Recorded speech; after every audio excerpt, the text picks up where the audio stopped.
a ideia é uma fala, né? A proposta feita ao evento, por mim, a organização do evento, foi que eu discutisse políticas públicas e democratização da gestão escolar. Então é uma ideia de interface, né, entre a política mais ampla e o ambiente da escola. E como eu pensei em dar conta? Trabalhar em 3 perspectivas, né? No primeiro momento, discutimos um pouquinho as concepções de gestão democrática. Quer dizer, quando falamos de gestão democrática, falamos do quê? Até porque, atualmente, muitas pessoas falam em participação, autonomia e democratização, e essas coisas têm sentidos diferenciados, direções diferenciadas e significados diferenciados em função dos contextos onde são ditas. E, então, por isso precisamos considerar as concepções presentes, ou pelo menos a concepção a partir da qual eu vou tentar dialogar com vocês, para olhar um pouco o tema das políticas. Então, dialogando com essa concepção, e aí o tema mais candente da Política Nacional de Educação nesse momento é o Plano Nacional de Educação.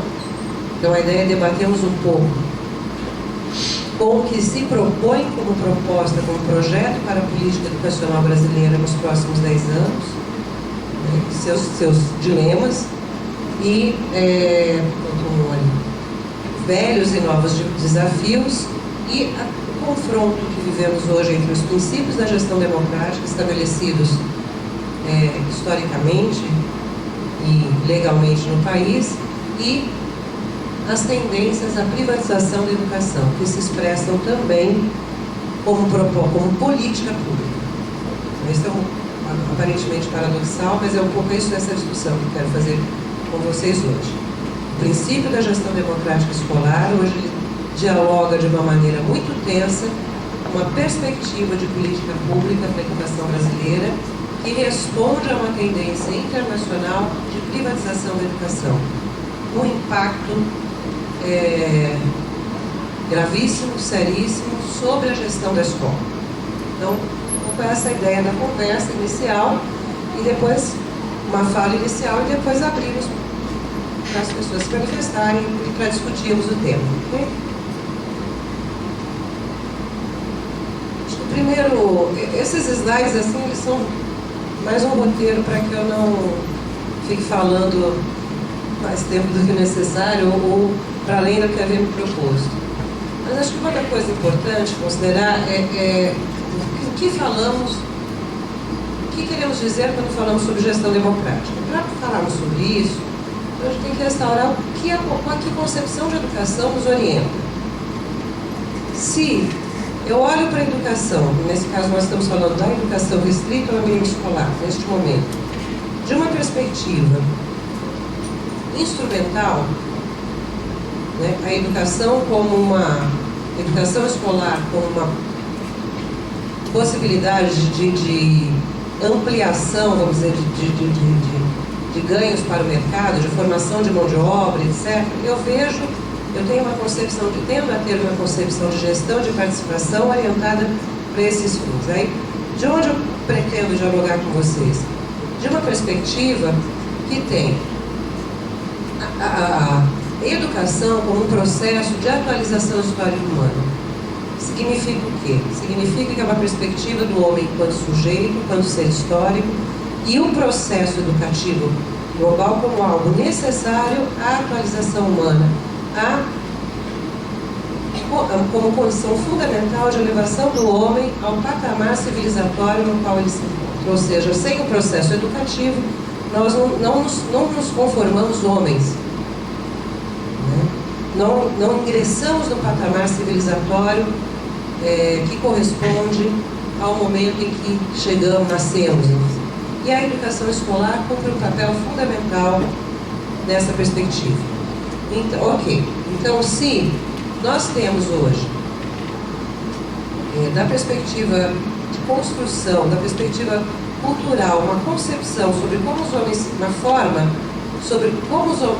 concepção que nos orienta em relação à forma sobre a qual os homens se organizam na sociedade, todo o processo educativo para que de fato possa atualizar este homem, este sujeito, ele precisa corresponder a este nível mais elevado de organização humana em sociedade. Bom, nós já não jogamos os bárbaros aos leões como espetáculo. Nós já superamos algumas formas de atrocidades. Em tese, nós consideramos que a forma humana mais adequada de relacionamento entre os homens, entre os sujeitos individuais e entre as sociedades é a chamada forma democrática, que aí é toda uma outra discussão. É aquela ideia de que no exercício da própria vontade, a minha relação se estabelece com a vontade do outro em negociação. Rapidinho, só para ver. Se eu tenho uma educação, se eu penso que a educação é processo de atualização histórica humana, eu só posso pensar numa educação que se conceba a partir de valores democráticos. Senão ela não é uma educação no sentido pleno da palavra. Ok? Essa ideia? Se nós aceitamos que a convivência humana, que a relação política entre os homens se pauta não pela imposição da vontade ao outro pela força, mas ela é tanto mais elevada quanto mais ocorre o processo democrático de negociação, então a educação, para ser uma educação que de fato eleve o homem ao patamar civilizatório correspondente ao seu momento atual, para que possamos dar um salto, continuarmos a dar os saltos históricos, é uma educação que ela é para a democracia e ela é também democrática. E a gente brinca, diz assim, bom, todo mundo pode ser preconceituoso, racista, homofóbico, menos o professor. Menos o professor. Por ofício, não. Se alguém que trabalha na educação preza valores não, preza atitudes homofóbicas, racistas e preconceituosas, essa pessoa deixa a educação ou reforma suas atitudes. Porque ela não tem condições de realizar um trabalho capaz de atualizar as novas gerações segundo os valores que nós já construímos. Ela está trabalhando lá atrás. Então, o processo educativo, da perspectiva, vou conversar com vocês, ele é essencialmente um processo orientado por condutas democráticas e formador para a democracia.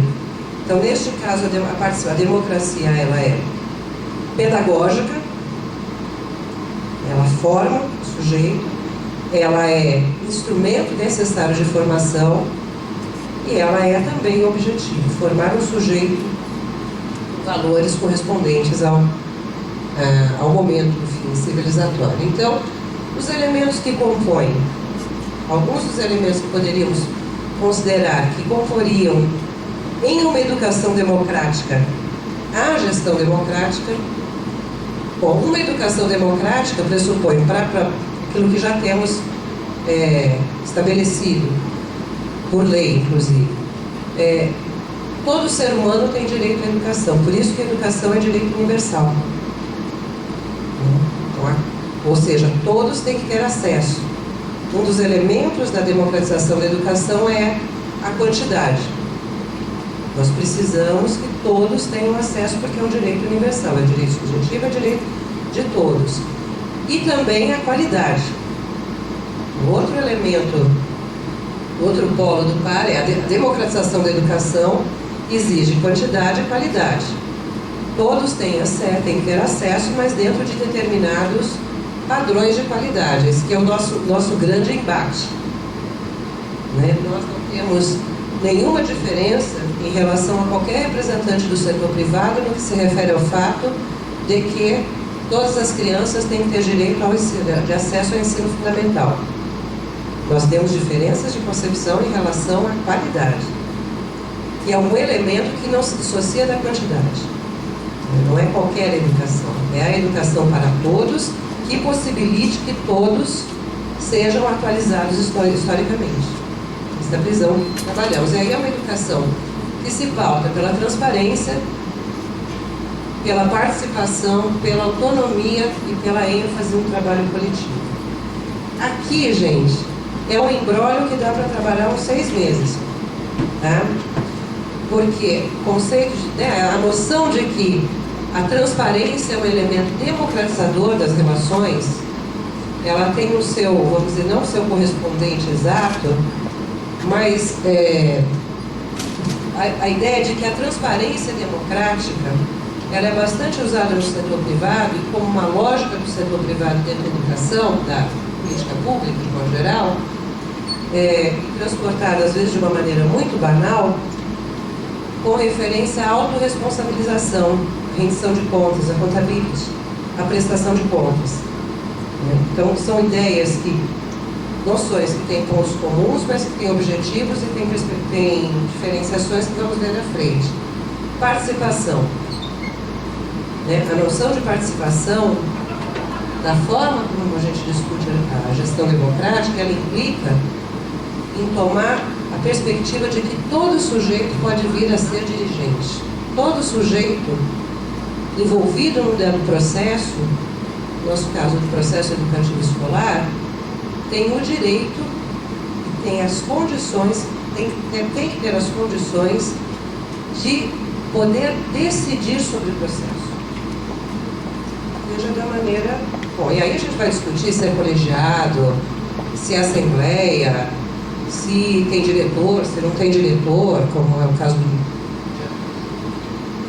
Enfim, aí você discute outras coisas, mas a participação implica o poder, o empoderamento do sujeito para a tomada de decisão. A participação também é utilizada, um termo utilizado sob várias perspectivas diferenciadas. Então, em nome do direito da transparência, da participação da comunidade na tomada de decisão sobre, por exemplo, que escolas devam ser frequentadas pelos seus filhos, se defende a publicação, não sei se vocês já viram isso, nas portas das escolas, dos resultados dos índices nacionais ou estaduais. Ou seja, se pretende tornar o ranqueamento público, classificação e ranqueamento públicos, com o argumento da transparência e da participação.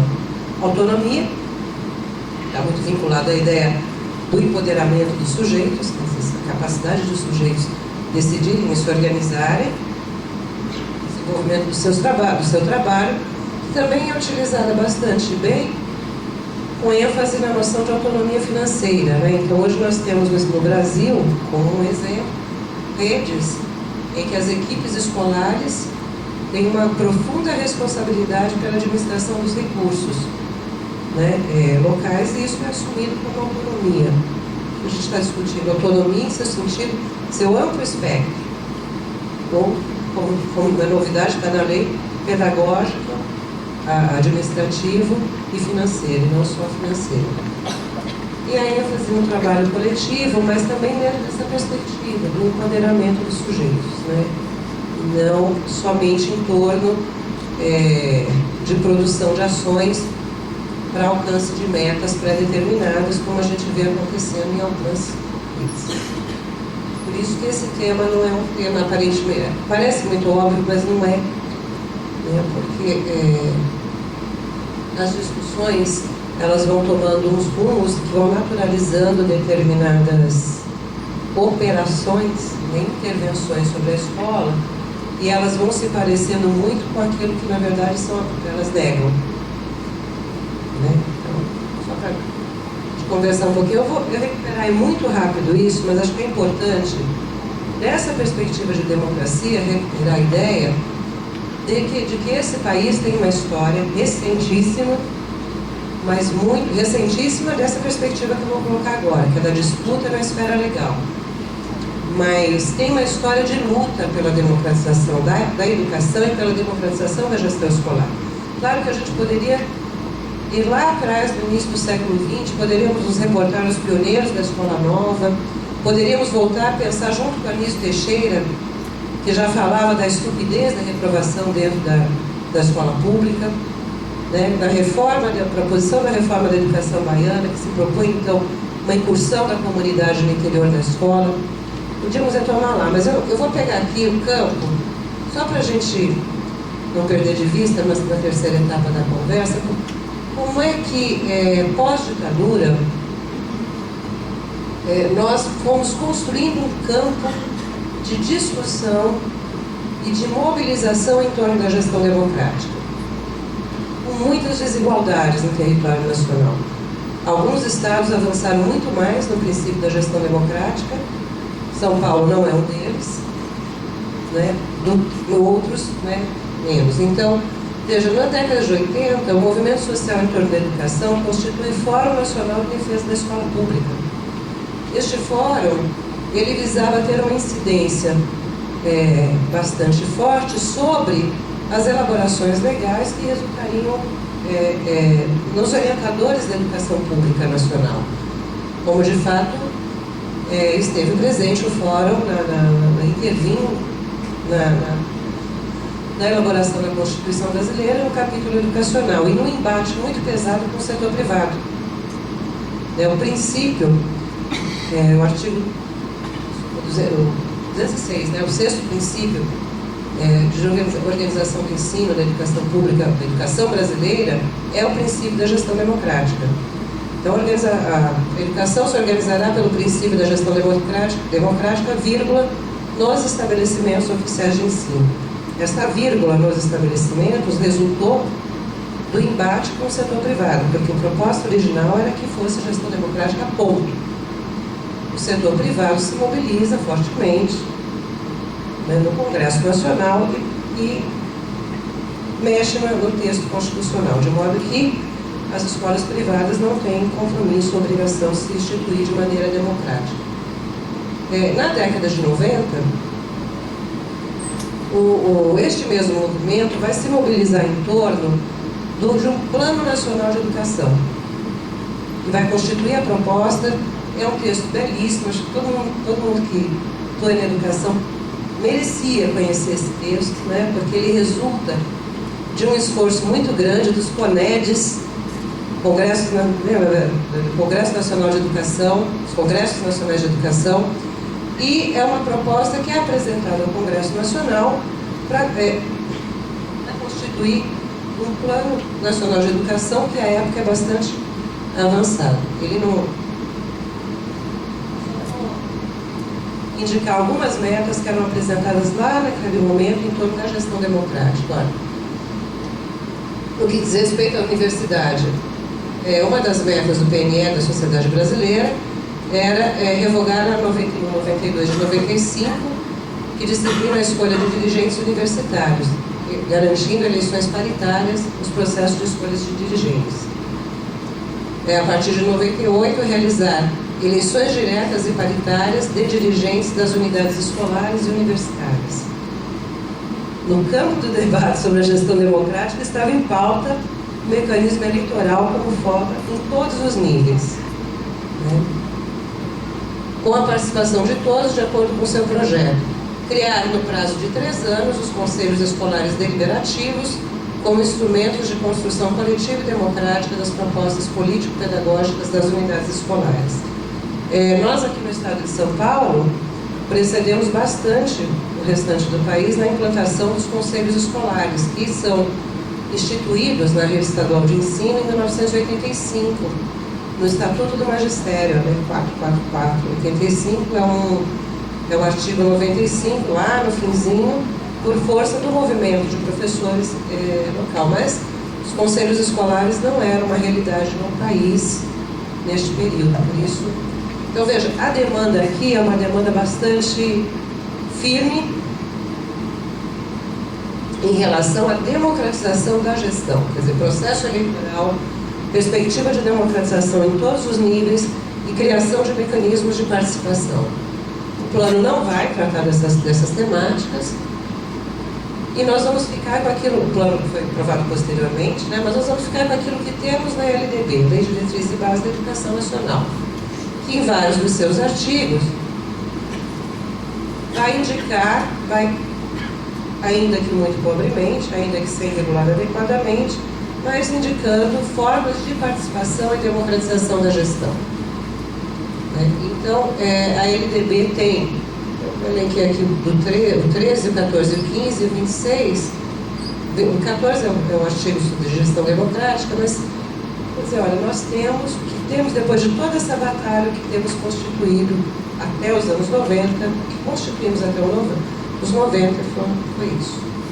Em um contexto bastante, ou politicamente bastante complexo. Porque se nos anos 80 nós estávamos no movimento, no processo de redemocratização nacional, no final dos anos 80, uma disputa bastante acirrada entre o movimento social e a direita, também é verdade que no contexto internacional a situação política já anunciava uma inflexão à direita, né? Vamos dizer assim, que vai se consolidar no Brasil mais nos anos 90, né? O que as pessoas, muitos autores vão chamar de uma inflexão neoliberal. Então, quando a Lei de Diretrizes e Bases da Educação é aprovada, já estamos neste outro contexto político. Temos um legislativo mais conservador, temos um projeto político mais conservador. Nós estamos sob o contexto da reforma do Estado brasileiro. Então, a LDB é aprovada em 96, em 95 é tornado público o Plano Diretor de Reforma do Aparelho do Estado, que vai propor uma modernização, em termos de modernização do Estado, vai apresentar como princípio a necessidade de que se supere a forma burocrática de gestão, a burocracia na gestão pública, que se incorpore elementos da administração gerencial, que é a administração, o modelo, vamos dizer, mais avançado da administração típica do setor privado. Administração por resultados, por metas, diferenciação de valoração dos sujeitos em função da produtividade e compartilhamento com a sociedade civil em relação à gestão de coisas públicas. E educação é uma delas. Então é neste contexto que a LDB vai ser aprovada, num contexto que é bastante, vamos dizer assim, diferenciado, porque o que está pautando a política pública como resposta a uma suposta crise fiscal do Estado é uma ideia de eficiência e eficácia. Obviamente, todos nós defendemos que as coisas devem ser eficientes e eficazes, mas é uma ideia de eficiência e eficácia que se orienta por resultados e que busca no setor privado a referência de qualidade. E lógico que esses modelos, eles prescindem de todos aqueles elementos da gestão democrática que já foram apresentados antes, que estavam na pauta do movimento social na década de 80. A modernização da administração pública, a fim de superar, repito, a suposta crise fiscal do Estado, ou seja, um Estado caro, um Estado oneroso, um Estado moroso, um Estado ineficiente, precisa se transformar para assegurar o desenvolvimento social. E para que ele faça isso, ele precisa olhar para o setor privado, para a eficiência e para a eficácia que residem no setor privado, incorporando elementos das suas práticas de gestão. E o setor privado não discute gestão democrática. Isso não existe. E não pode existir. Porque se existisse, não era setor privado. Não existiria. Não é racional que o setor privado se oriente por uma democracia. E a gente pode dizer, bom, mas olha, as empresas que organizam o trabalho por meio de células, por exemplo, nessas empresas os trabalhadores sentam e discutem. Ok, eles sentam e discutem. Eles só não podem chegar à conclusão de que não vão produzir nada. Eles só não podem achar que eles não vão produzir o que o patrão quer que eles produzam. Se eles fizerem isso, eles vão perder o emprego deles. Democraticamente. Serão pessoas livres e vão buscar o seu emprego em outro local. Ou seja, há limites muito graves. O que o movimento propunha, retomando aquela historinha, era uma democratização de uma perspectiva outra. Bom, percurso, pós-LDB, vai implicar então a produção do Plano Nacional de Educação, que foi válido de 2001 a 2011. Nós ficamos 2012, 2013, quase todo 2014 sem plano. Um país que se orienta por organização de planos para organizar suas estratégias políticas sem um plano para a educação. Isso, na verdade, não quer dizer que não tenham sido promovidas ações em políticas públicas, não é isso, mas o debate foi muito tenso. Não é à toa que nós ficamos nesse período. As metas estabelecidas para o Plano Nacional de Educação 2001 a 2011 não foram atingidas, né, em termos de universalização, de ampliação de atendimento na educação infantil, enfim, então nós temos metas que recuperam essas. E no final do período, não sei se alguém aqui participou das conferências nacionais de educação, nas suas diferentes etapas, municipais, estaduais e nacionais, né? 2010, então, a Conferência Nacional de Educação entrega ao Poder Executivo um documento, uma referência para o Plano Nacional de Educação, e que fica circulando, né? E agora nós tivemos aprovado, esses dias atrás, finalmente foi sancionado pelo Poder Executivo, o Plano Nacional de Educação 2014-2024, e se prevê, diz a lenda, que acontecerá uma Conferência Nacional de Educação no próximo mês de novembro. O que a CONAI 2010, a Conferência Nacional de Educação 2010, apresentou em termos de gestão democrática? A gestão democrática da educação nas instituições educativas e nos sistemas é um dos princípios constitucionais do ensino público, que deve ser estendido ao setor privado. Veja, retoma. Por que acontece aquela história no quadro?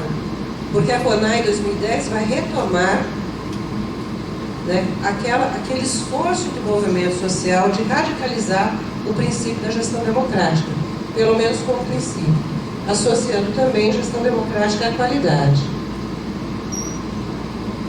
Porém, nos anos 90 nós vamos viver esse contexto de reforma, né, desde os anos 90 para cá. Então nós vamos ter no campo educacional, então veja, ao mesmo tempo que há um movimento social, uma mobilização e um esforço para recuperar a disseminação da ideia que é necessário democratizar a gestão da escola, nós estamos convivendo com um conjunto de reformas que vão se traduzir em ações bastante avessas aos princípios da gestão democrática. Por exemplo, padronização dos currículos, né? Nós no estado de São Paulo temos o currículo oficial, com contradições na sua implantação, com variações em relação a momentos em que ele foi mais demandado como exigência menos, mas enfim, não foi. Avaliações externas, né? Então no mesmo momento que, a partir dos anos 90, e mais fortemente no meados dos anos 2000, com a criação do IDEB, as avaliações externas vão ter um papel muito sobre a gestão, né? Os nossos colegas portugueses, acho que é o professor João Barroso que escreve, né, que a avaliação externa é um controle remoto da gestão escolar, porque se você associa a avaliação a algum tipo de premiação ou punição em relação aos resultados, ela passa a ser um instrumento. A avaliação sempre é um instrumento poderoso de gestão, um instrumento importante, mas os resultados serão eles um instrumento mais potente na organização da gestão. E isso nós vencemos bastante bem no Brasil. Processo de bonificações, né, por produtividade, isso a gente conhece, é um previsto, então lá naquele plano de reforma do aparelho do Estado já se previa, a Constituição brasileira já prevê, inclusive, de forma que o poder público pode oferecer ganhos de produtividade ao funcionalismo público, tal como o setor privado, mas as políticas de bonificações, elas vão passar dos anos 90 para cá por um processo de aprimoramento bastante curioso, né? A Sandra Zack, a Alicia Bonamino, elas trabalham com a ideia de que nós estamos na terceira geração das avaliações.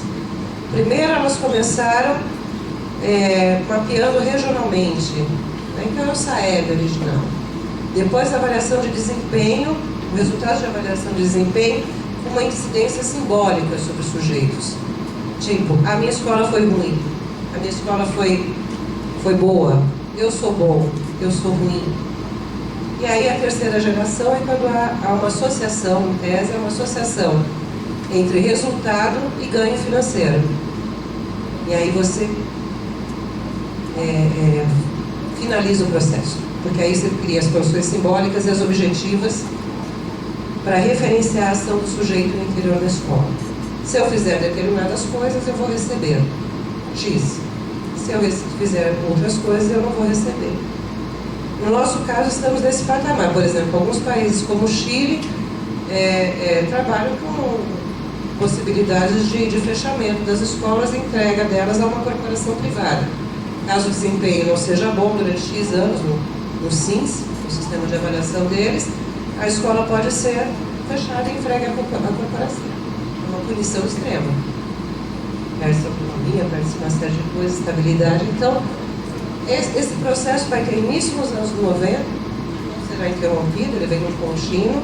Claro, não é nada linear, né, mas os ranqueamentos. E aí nós vamos ter elementos de privatização que vão se avolumando, que não são estranhos à história da educação brasileira, em certa medida, mas que vão ganhando volume. Quer dizer, a transferência, o subsídio público para o setor privado, a realização, a contratação cada vez mais intensa de consultorias para a gestão, consultorias privadas para a gestão pública no campo educacional no âmbito do sistema, mas também educacional no âmbito da escola, a gente vai ver um pouquinho mais à frente. E a novidade brasileira, né, isso é realmente um pouco mais à frente, nós já vamos antecipar, isso é algo que não é extremamente comum em outros países, que é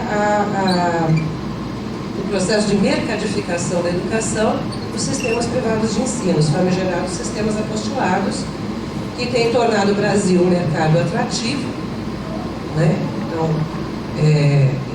grandes empresas, Santillana, espanhola, Pearson, inglesa, enfim, aí você tem Abril, grandes empresas que com o mercado aberto, quer dizer, com o capital aberto, abrem capital em que as nossas matrículas públicas, quando você entra na página da Bolsa de Valores, as matrículas públicas são os nossos commodities, nossas crianças são possibilidades de lucro futuro para os investidores. Isso é bastante claro. Você entra na página de qualquer Bolsa de Valores, tem qualquer empresa de capital aberto que comercialize material didático, vai falar do potencial do mercado brasileiro, dado que o número de matrículas é X. Então, veja, nós estamos confrontando princípios que foram nascidos lá na história da educação brasileira do século XX, revigorados como proposta de ação política nos anos 80, no enfrentamento contra a ditadura, em uma perspectiva de políticas públicas hoje bastante orientadas pela lógica gerencial. E aí só queria, só para lembrar que nós, hoje, ao discutirmos a política pública para a educação brasileira, precisamos ter em consideração que nós estamos num processo, como diria o Roger Dale, trabalhando numa agenda global para a educação.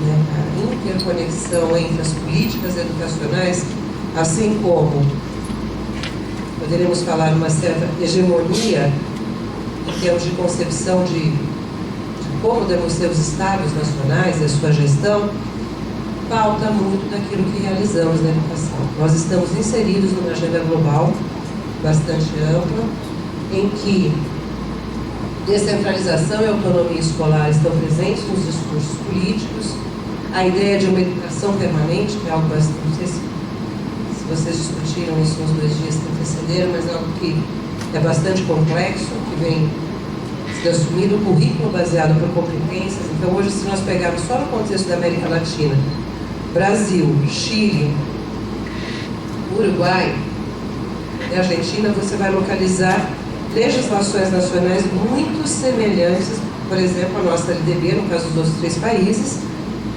no que se refere aos conceitos, a linguagem para tratar do currículo, né? E sistemas centralizados de avaliação, todos os países têm, todos os países olham o PISA, né? Todos os países, é uma generalização, mas a grande maioria dos países que se encontram no interior dessa agenda global, e a profissionalização docente. E o mercado educacional é o mercado global. Falei dos sistemas apostilados, que é algo que nós conhecemos, algo que não temos ainda no Brasil, mas que está muito presente na Índia e no continente africano, sobretudo subsaariano, são as escolas de baixo custo. Já ouviram falar? São investimentos, tem um investidor norte-americano, inclusive eles têm várias propagandas em TV. São escolas que são cobradas por dia. As famílias pagam. Eu vou provavelmente errar o valor, mas pense num valor bem pequenininho, 75 cents o dia. Isso dá um custo mensal.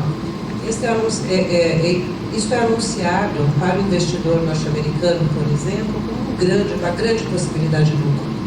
Porque as famílias querem que suas crianças estudem. O Estado não consegue prover. As organizações filantrópicas que atuam nesses países também não. Então, qual é o investimento que é feito por parte do sujeito que faz a contratação da franquia, enfim? É a construção, o pagamento mínimo do salário do professor, e as crianças frequentam essas escolas, né? E pagam, são situações, são relatos absurdos, né? Crianças que chegam, elas faltam, porque como é pago por dia, não sei se dá para, não é pago por mês. Se ela frequentar 10 dias no mês, ela pagará 10 dias. Então a criança falta um, frequenta outro, quando não tem dinheiro. Então é um mercado que é global. Então assim, a Índia, a pobreza da Índia e da África tem se tornado uma fonte de lucros bastante importante. Além, claro, de outras formas de privatização. A gestão, neste contexto acirrado de privatização, e aí sim, só um pouquinho. Por quê? Porque tanto os estados nacionais fazem reformas de ordem fiscal, e porque o setor privado se aproxima tanto das políticas educacionais, né? Então, para a gente retomar, que desde os anos 70, a escola de pensamento, o neoliberalismo econômico vai tomando corpo, desde a crise dos 70, vai se assumindo como uma alternativa política para a gestão dos estados nacionais. A interpretação que nós fazemos, é a crise do capital que precisa ser enfrentada, e o Estado é um instrumento de enfrentamento dessa crise e de apoio no reordenamento do capital. Então, desde os anos 70, esses experimentos não são experimentos, obviamente, se trata de gestão da vida de pessoas no mundo, mas nosso modelo mais próximo, mais imediato, foi a administração do Estado chileno, durante a ditadura de Pinochet, e desde lá, a educação pública, desde aquele momento, a educação pública chilena vai tomando uma configuração outra, que não a escola estatal. Então você começa a ter diferentes modelos de gestão. Não sei se alguém aqui estuda o Chile, é bastante complexo o sistema, você tem vários modelos de oferta, você tem cobrança de taxa, não cobrança de taxa, escolas geridas, delegadas inteiramente ao setor privado, corporações privadas, enfim. Quer dizer, esses experimentos aí no campo educacional, eles vão se tornando exemplos e modelos de formas de gestão. Então, quando no Brasil, nos anos 90, nós temos a reforma do Estado, a disseminação da ideia de que o Estado democrático é o Estado eficiente e eficaz dentro da lógica gerencial, também nós vamos ter a mobilização do setor privado em torno da gestão pública e da gestão educacional. Mais recentemente, nós temos a fundação do movimento Todos pela Educação, não sei se vocês conhecem. Todos pela Educação que agrega o empresariado. Ele é também o articulador da Reduca, que é a rede latino-americana. articula a sociedade civil em torno da educação. Então, hoje, das políticas educacionais, o Brasil tem Todos pela Educação, o México tem o Empresários pela Educação, o setor privado, articulado em torno da agenda pública educacional, também é algo global, vamos dizer assim. Bom, e aí, só para dar um exemplo da gestão da lógica gerencial e da incursão do setor privado, dar um exemplo de um programa do Instituto Ayrton Senna, acho que todos aqui conhecem, né? O Instituto Ayrton Senna é uma instituição sem fins lucrativos, ele é vinculado à Fundação Ayrton Senna, que tem sua sede em Londres, não é aqui no Brasil, e dentre os programas, eles atuam na área de educação formal e educação não formal. Na área de educação formal, um dos programas é o programa Gestão Nota 10, que eu não sei se vocês conhecem. Hoje ele é oferecido. O Ministério da Educação tem um catálogo de tecnologias educacionais. Este programa foi piloto durante vários anos, no estado de São Paulo. Aqui na nossa região, São José do Rio Preto foi um dos pilotos do programa e hoje ele é oferecido. Os municípios podem adquirir o programa porque ele tem a chancela do Ministério da Educação. O catálogo de tecnologias educacionais é um conjunto de propostas, de políticas, de intervenções sobre gestão, currículo, tecnologias, formação de professores, acho que são os 4 eixos, que o Ministério da Educação divulga e chancela. Olha, são projetos interessantes. E aí você tem tudo, você tem projetos do setor privado, projetos do setor público. Para a gestão, então, olha, qual é a lógica da gestão proposta pelo Instituto Ayrton Senna? Isso é texto do próprio programa. Trabalha com indicadores e estabelece metas a serem parceladas e cumpridas pelas escolas e secretarias de educação. Eu só queria repetir isso porque na página do programa Gestão Nota 10, o programa é apresentado como uma política pública. Né? E vou repetir. O Gestão Nota 10 trabalha com indicadores, estabelece metas a serem parceladas e cumpridas. Ok, ele é um programa do setor privado. Cumpridas pelas escolas e secretarias de educação. As metas são construídas pelos técnicos do Instituto Ayrton Senna. São apresentadas às secretarias, é assinado um termo de parceria e a secretaria e as escolas se comprometem com aquelas metas. São absurdas? Não são. São metas muito relacionadas às metas hoje do IDEB. Mas o que chama a atenção aqui, primeiro, é o modelo de gestão, que trabalha por indicadores e por metas, que é gestão por resultados, e o fato de o sujeito do estabelecimento das metas ser um sujeito externo à escola, externo à secretaria, externo ao setor público. Esta é a questão. Quando a gente vai discutir gestão democrática da educação e pensa da perspectiva da educação como atualização histórica e do empoderamento dos sujeitos dos processos decisórios, é incompatível com um modelo desse, porque não tem campo para ser, não tem que ser decidido. E não pode ter. Porque se houver possibilidade de decisão, se rompe há a possibilidade de ruptura com a meta estabelecida pelo sujeito do processo, que é o Instituto Privado. Bom, o que o programa faz? Gerenciamento de rotinas das escolas e secretarias para a melhoria da qualidade de ensino. Este é um dos programas. Hoje nós temos vários, a Fundação Natura, Instituto Natura, tem programas, é parceira, né, da Secretaria Estadual São Paulo, Instituto ICE, o Instituto de Corresponsabilidade em Educação, instalado em Pernambuco.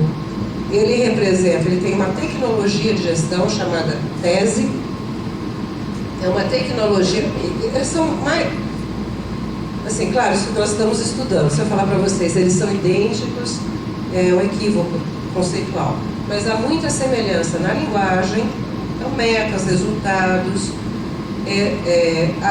você retoma, olhando para dentro desses programas, princípios da gestão de qualidade total, o chamado ciclo PDCA, né? Então, diagnóstico, avalia, age, avalia, enfim, as estruturas de gestão de qualidade total, aparecem presentes em vários desses programas.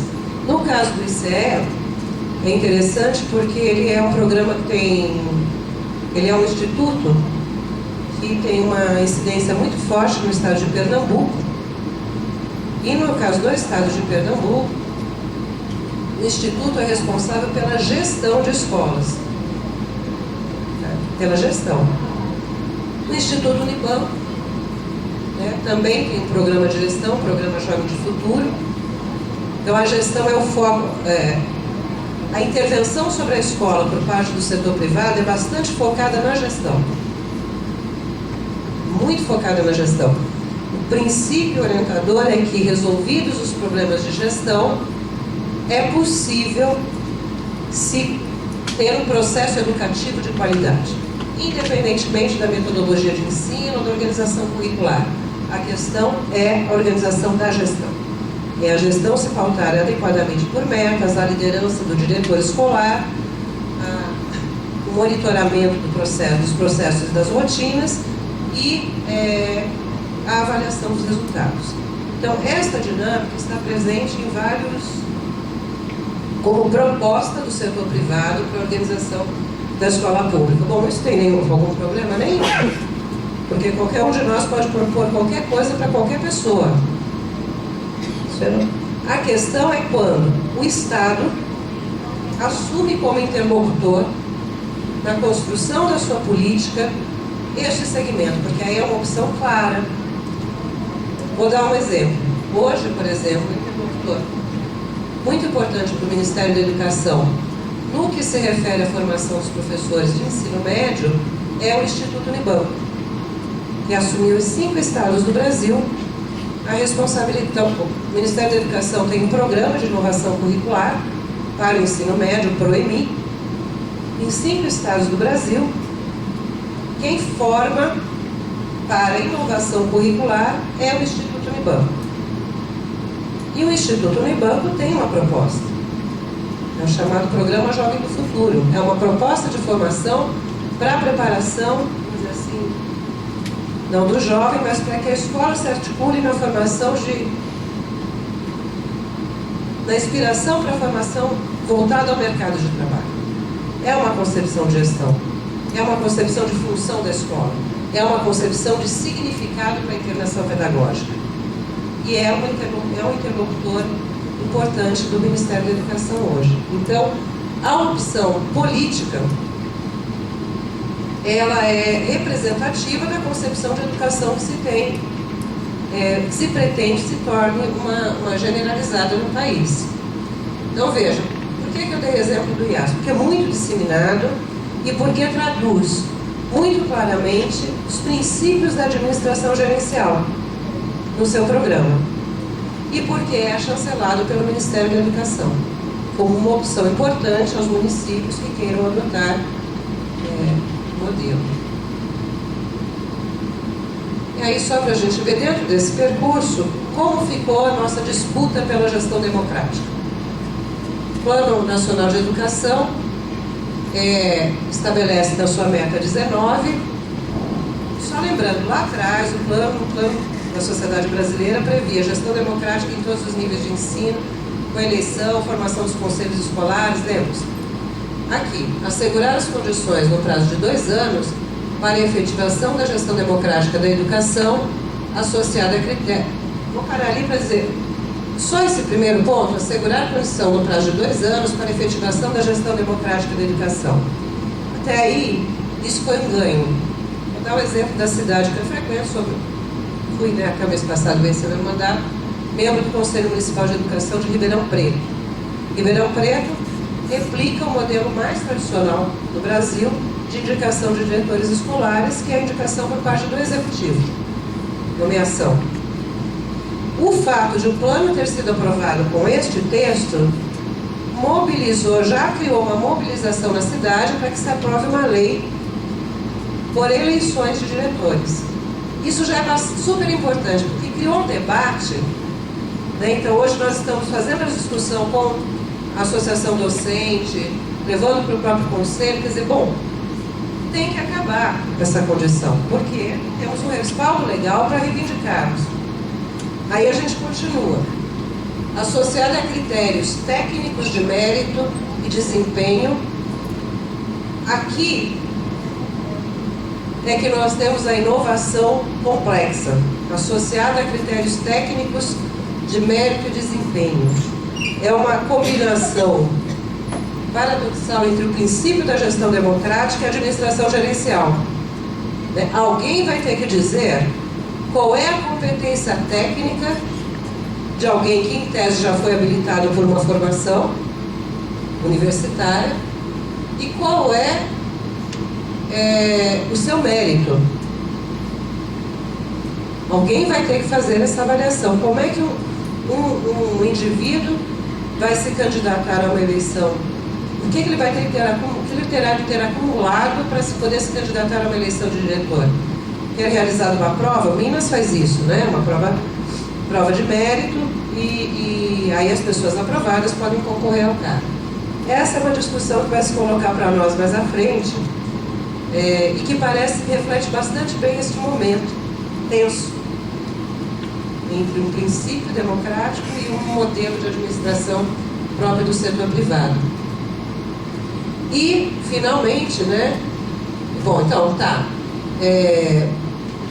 Consulta pública à comunidade escolar, ok? Quer dizer, é uma forma de falar do processo eleitoral, que pode ser via colegiado, via direto, enfim, no âmbito das escolas públicas. Agora, prevendo recursos e apoio técnico da União para tanto. Quer dizer, então, a ideia é que se tenha apoio. Ganhamos ou perdemos aqui? Ganhamos. Produzimos mais uma vez as condições de retomar o debate sobre a gestão democrática, mas sob um crivo bastante curioso, pelo menos. E isso aqui é o que vamos ter que acompanhar para ver que produto vai gerar, né? Uma outra questão, eu só coloquei a meta 20, que é a meta que amplia o recurso para a educação pública, para dizer que ela tem sido objeto de maior debate, não por ter ampliado. Nós comemoramos a ampliação do recurso público. Mas é verdade também que o PNE, ao longo do texto, possibilita, mais do que outros documentos legais, cria as orientações para um repasse mais contínuo e maior ao setor privado. Quer seja para a formação técnica, Pronatec, ProUni, FIES, convênios, oferta, transferência de vaga e etc. Bom, a questão que se coloca é, nós comemoramos que houve mais dinheiro para a escola pública, mas o setor privado também, porque também vai ser passivo de maior recebimento.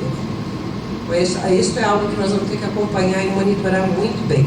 Foi um embate pesado no executivo, no legislativo, porque as propostas de emenda ao Plano Nacional que escreviam claramente escola pública, nós temos que dizer, né, escola pública estatal, recursos para as escolas estatais, tudo isso foi trocado por recursos públicos. Se vocês observarem no Plano Nacional de Educação, não há no texto nada que diga que o recurso, a quem se destina o recurso, ele é público, público é aquilo que todo mundo usa, né? Então, aqui nós vamos ter também, provavelmente nos próximos períodos, mais embates em relação às transferências de recursos públicos para o setor privado.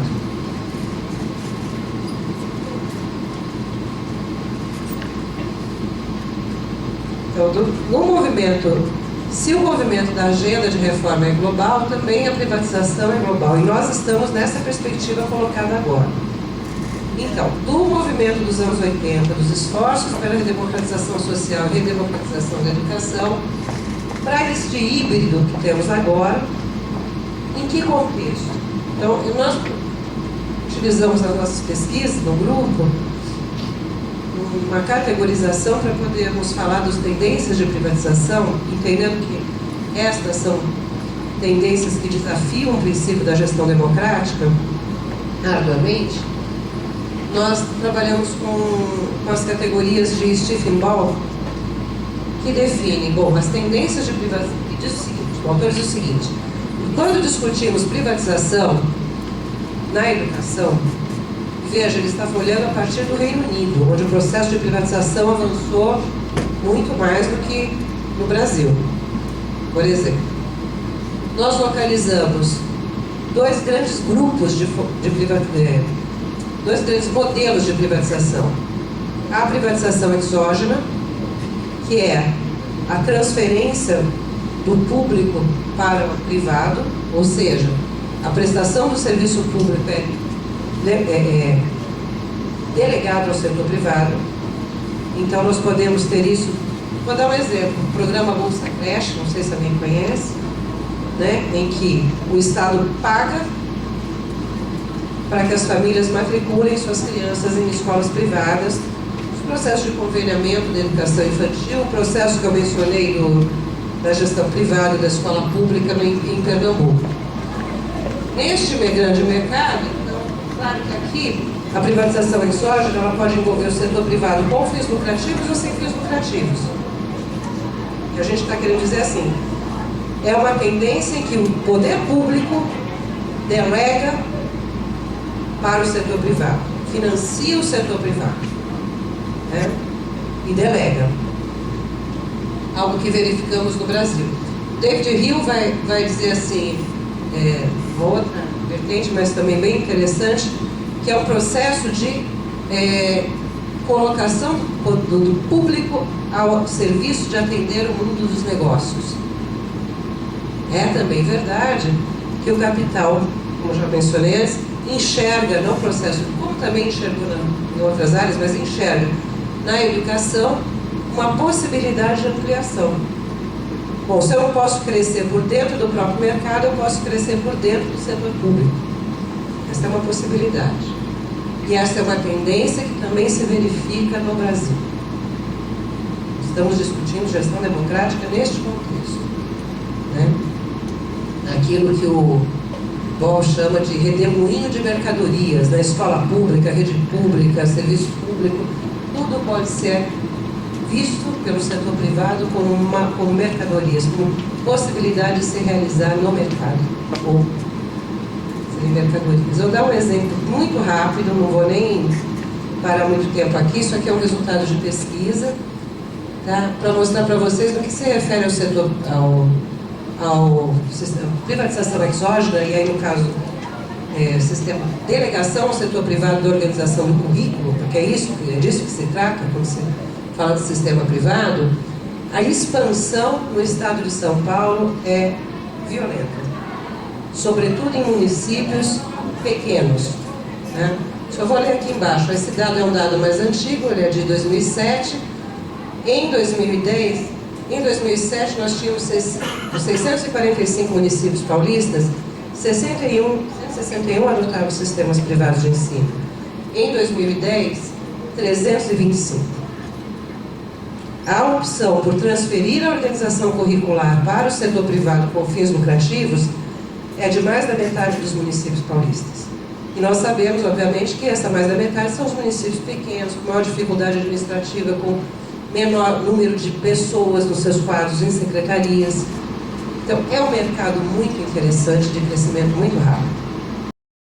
E ninguém sai correndo aqui para investir na bolsa em ações de empresas. Mas é um mercado muito promissor. E agora a gente está o grupo faz um esforço de mapear isso em território nacional, né? Que é outro movimento. Mas no caso de São Paulo, uma coisa que a gente percebe é mais ou menos o óbvio, né? Quer dizer, essas empresas elas vêm para onde há dinheiro, né? Então elas estão mais presentes realmente nas regiões com mais recurso financeiro. Só para dizer, né, que eu coloquei 3 grandes empresas, a Pearson, o Objetivo e o Positivo. Aqui dessas 3, o único que se mantém com as características originais é o grupo empresarial Objetivo, né, que ainda é um grupo de gênio, ainda dirige, ainda é representante no Conselho Nacional de Educação, aliás foi eleito recentemente. Pearson é um grupo inglês, grande porte, né, na verdade, a origem do Pearson como Pearson, né, mas na verdade a fundação da empresa como construtora data do século XIX, muito sólida. O Positivo também cria o seu sistema de ensino, é uma empresa também que no campo da informática abriu capital, né? O Positivo Informática já abriu. só para dizer o seguinte, essas três grandes empresas, grupos empresariais, de um modo ou de outro, criaram nichos de atendimento exclusivamente ao setor público. A Pearson não criou nada, quem percebeu isso foi o Chain, foi o COC. A Pearson já comprou pronto. O NAMI, que na sua origem era Núcleo de Apoio à Municipalização do Ensino, lá atrás, quando era COC. Hoje, quando você entra na Pearson, você lê lá Núcleo de Apoio a Municípios e Estados, está um pouco mais genérico.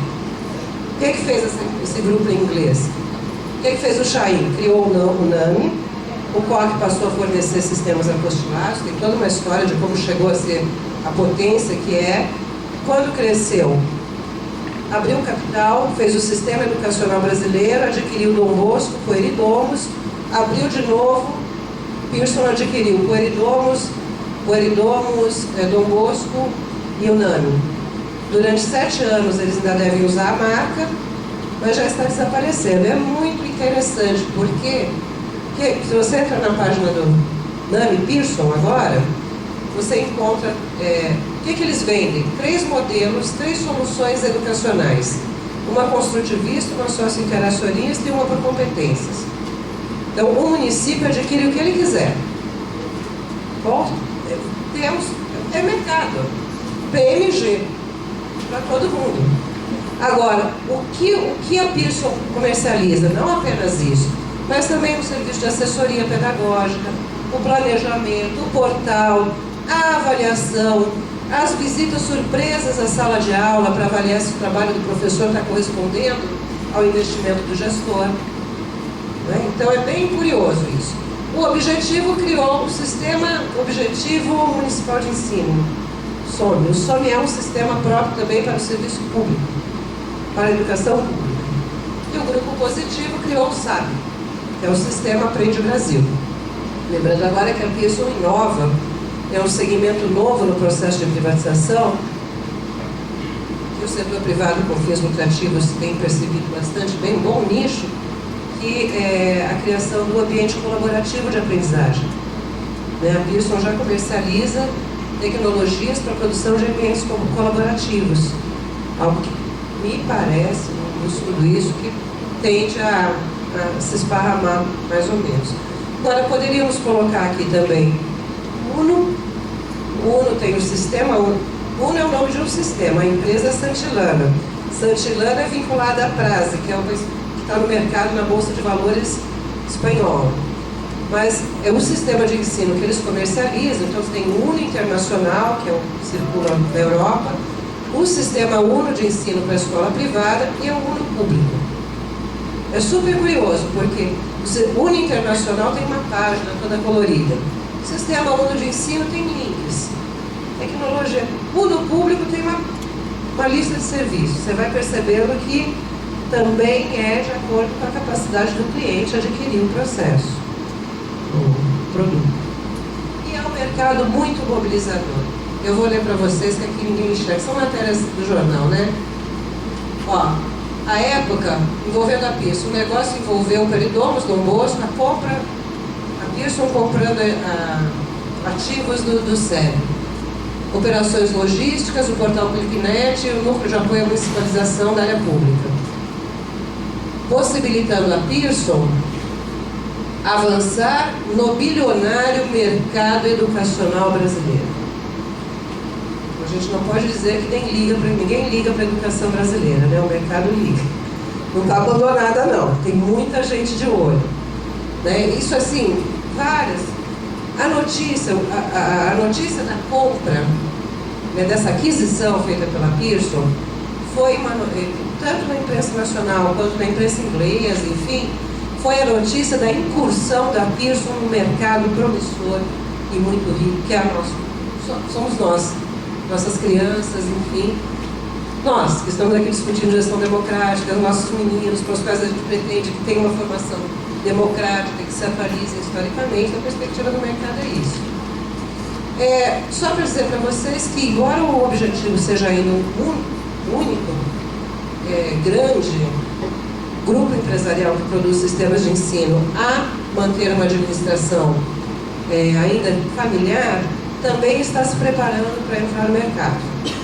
Também, provavelmente, em breve a gente vai ter a notícia, que a notícia é o seguinte: a Digênio está preparando um grupo de ensino objetivo para uma possível venda. Então, daqui a pouco, provavelmente, essas bolhas, elas estouram, vão valorizando a empresa e daqui a pouco ele entra no mercado, né? Ou vai para a bolsa, enfim. A mesma coisa, né? O Grupo Positivo também pretende vender o seu braço na educação, né? Que tem aí a informação: o braço educacional do Objetivo tem um faturamento de R$1 bilhão no ano, né? Mas também pretende vender. E o Sistema Anglo, só para dizer, né, ele foi comprado pela Abril Educação, à época, em 2010. Abril concluiu o processo de venda de uma fatia. Ele foi comprado. O que eu queria destacar aqui é outra coisa. Entendi. É que a Abril Educação também não é. O Grupo Abril é um grupo nacional, mas uma parte do Grupo Abril, 19,91% das ações, pertence a um grupo sul-africano chamado Naspers. Tá? Então, também, em certa medida, o Anglo é um sistema de ensino. A Abril Educação é o braço, né? A holding Abril Par administra do Grupo Abril vários braços. A Abril Educação é um dos braços. Mas o Grupo Abril também tem uma parte dele vinculada ao mercado sul-africano. E em que pese o fato de que Naspers foi um grupo que apoiou o governo do apartheid da África do Sul, né? Ele é bastante reconhecido como um apoiador oficial, criou um jornal nacional, algo assim. São negócios, né? Bom, o outro modelo de privatização, que diz mais respeito à gestão diretamente, é a privatização endógena, aquela que é a privatização na gestão pública. Então, é quando nós trazemos para dentro do setor público a lógica privada de gestão. Aquilo que gostei do Instituto Ayrton Senna, mas quando o administrador assume. Tudo bem? Não é um instituto privado que propõe, é o próprio poder público, né? Que assume, então, o padrão gerencial de gestão, né? Metas, institui as avaliações externas, os ranqueamentos, os índices, premiação e punição, enfim. Agora, só para dizer, essas coisas, elas não andam, elas são desiguais e combinadas. Mas, assim, um administrador com uma lógica gerencial tende a transferir coisas para o setor privado, ao mesmo tempo que também tende a assumir para si elementos do setor privado. Dá um exemplo. Quando a gente olha, por exemplo, a política da Secretaria de Educação de São Paulo no momento.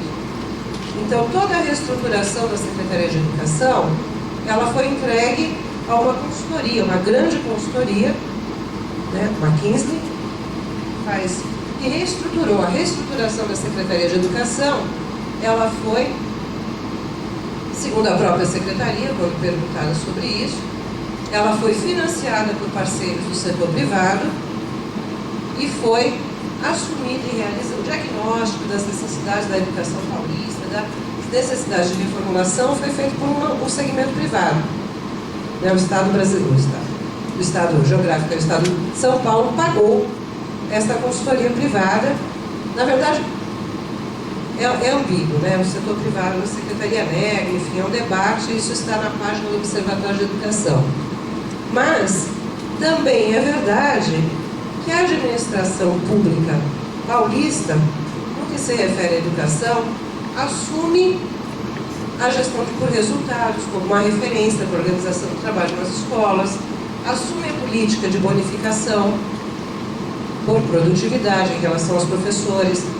Então, tem um movimento que é mobilização para a privatização exógena, mas também mobilizado para a privatização endógena, para se comportar como um agente privado, mas disponível, eventualmente, se for necessário, para delegar também diretamente ao setor privado. Tá? Agora, as medidas tipicamente gerenciais de administração, elas requerem uma certa padronização.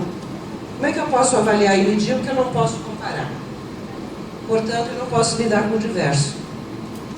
Né? E isto é uma questão bastante importante para discutirmos no que se refere à educação pública, sobretudo. Isso aqui eu nem vou, é só para mostrar que eu falo muito de São Paulo, que é objeto de pesquisa, porque eu milito aqui, mas o estado de Pernambuco também é um estado bastante interessante, porque ele faz esse movimento de delegação para o setor privado da gestão pública, gestão de escolas públicas, e adota também medidas próprias do setor privado quando se trata daquilo que a Secretaria de Educação assume como sua responsabilidade. E as ambiguidades, por exemplo, no estado de Goiás nós temos pelo menos 10 escolas cuja gestão saiu da Secretaria de Educação e foi transferida ao Exército. É uma gestão pública, mas um segmento que não é do campo da educação. Ela é assumida, a gestão é assumida nessas 10 escolas com muito abandono, por oficiais do Exército. A Secretaria de Educação financia o Exército para que ele assuma essas 10 escolas. É outra ambiguidade. Enfim, nossos velhos e novos desafios. Se é verdade que nós temos uma tradição de uma administração centralizada, hierarquizada, burocrática e pouca avessa à democracia, se é verdade também, isso é um velho desafio enfrentar. A história da nossa educação é uma história de avanço no campo das ideias em torno da democracia, mas pouco avanço em termos de práticas democráticas, em que pesem alguns estados e municípios com experiências excepcionais, que realmente são bastante avançadas se compararmos com a maioria. Este é um desafio que foi enfrentado pelo movimento social lá nos 80, e no esforço, enfim. E um desafio que se coloca, paradoxalmente, mas eu vou dizer por quê, mas junto com esse modelo, enfrentar esses novos modelos de gestão que advêm do setor privado como uma referência para a organização do trabalho, e superar as formas de cooperação exclusivamente técnica, né? Ou seja, quando você tem a divisão do trabalho organizada de uma tal maneira que é fragmentada, né? Cada um cumpre a sua tarefa e o produto final é resultado desse trabalhador coletivo. Então são desafios que estão postos para nós aqui. Por que eu disse paradoxalmente? Porque a administração gerencial, uma das referências que ela tem é de superação da administração monocrática e altamente hierarquizada, que caracteriza, vamos dizer, o que a gente chamaria dos modelos clássicos de administração. No caso do poder público, que caracterizaria a forma burocrática. O que a gente observa é que,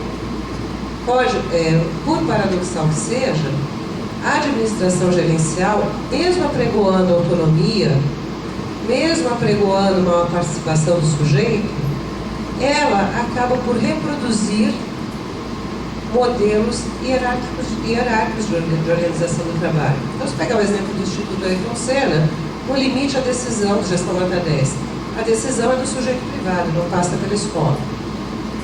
Né? Algo que alguns autores estão chamando hoje, os portugueses sobretudo, né, de neotaylorismo, ou uma hiperburocratização do trabalho. Quer dizer, o sujeito na escola, ele tem o seu tempo, a sua rotina coordenada por um sujeito externo. Né? O trabalho não é menos fragmentado do que antes, ele só tem uma roupagem diferenciada. Então, são questões que se colocam para nós neste momento em termos de ponderar sobre o que podemos fazer em prol da democratização da gestão escolar. Eu agradeço muito e vamos para a conversa. Falei muito.